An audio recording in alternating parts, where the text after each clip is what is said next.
Menjadi anak muda itu suatu pengalaman yang indah dan seronok. Tetapi menjadi anak muda di Malaysia bukanlah mudah, lebih-lebih lagi sebagai pemuda Melayu dan Islam. Bukan kerana banyaknya hambatan, kekangan atau halangan, tetapi kerana wujud pandangan yang stereotip dari golongan tertentu tentang kehidupan orang muda. Pandangan stereotip ini menjadikan sikap orang muda fringe yang mengasingkan diri dari golongan mainstream. Pandangan stereotip dari orang lama ini sebenarnya datang dari perbezaan zaman mereka yang berbeza dengan zaman hari ini. Dahulu mungkin mereka dengan kenderaan basikal tua atau motorkap 50 tak banyak yang boleh dilakukan berbanding dengan motosikal yang lebih bergaya dan canggih di zaman ini. Di sebalik angka dan stiker negatif yang ditampal ke dahi golongan muda, fenomena ini adalah perkara budaya hidup.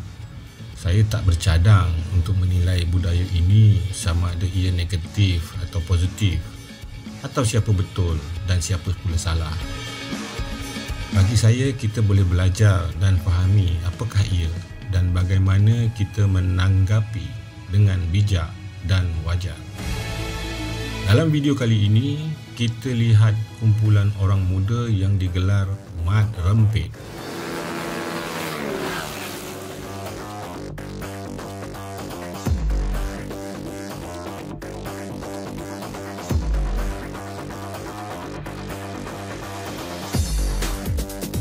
Siapa itu Mat Rempit?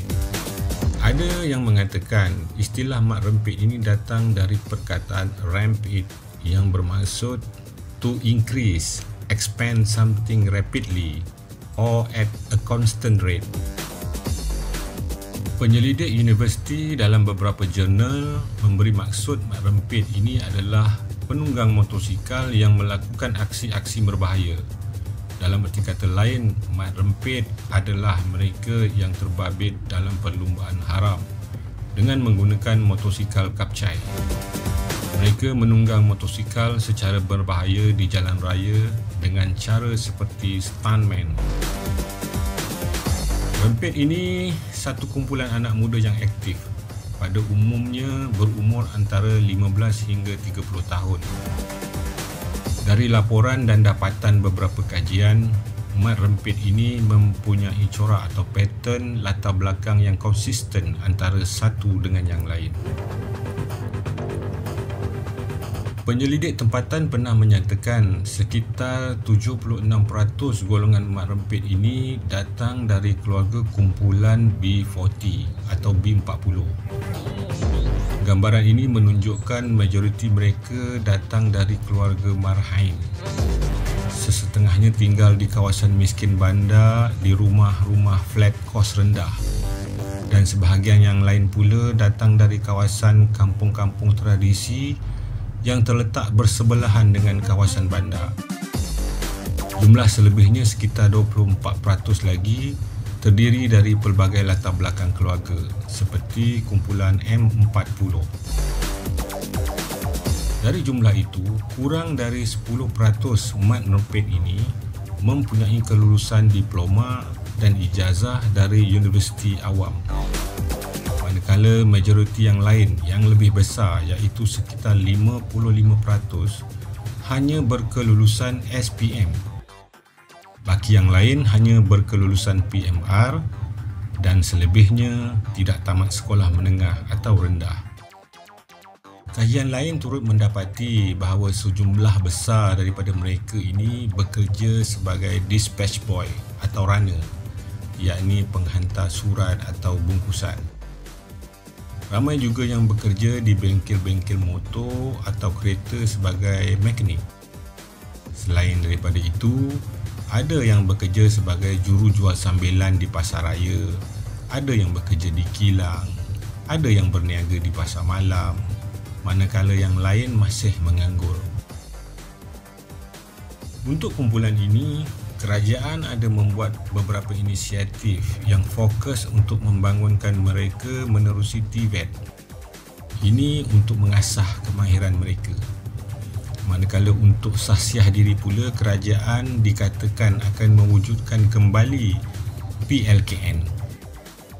Usaha ini baik, tetapi adakah kita betul-betul memahami budaya subculture atau subbudaya ini sebelum menjadikan PLKN atau TVET sebagai penyelesaian bagi isu ini? Kenapa saya sebut subculture? Apa itu subculture? Subbudaya dari segi definisinya bermaksud sekumpulan atau sekelompok manusia yang mencipta budaya yang tersendiri untuk membezakan kumpulan mereka dari sebuah budaya mainstream masyarakat, sama ada ianya secara nyata atau tersembunyi.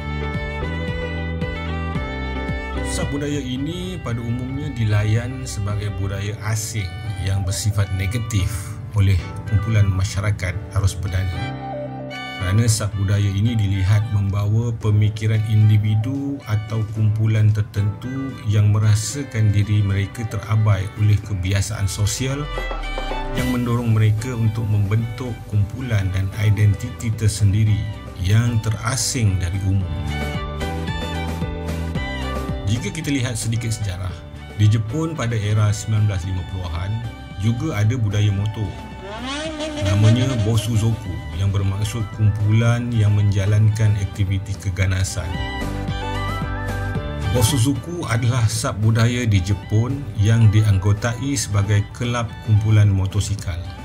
Perkataan zoku adalah istilah yang merujuk kepada puak, suku atau keluarga yang akhirnya dikembangkan ke seluruh Jepun untuk mendefinisikan fenomena sesuatu subbudaya.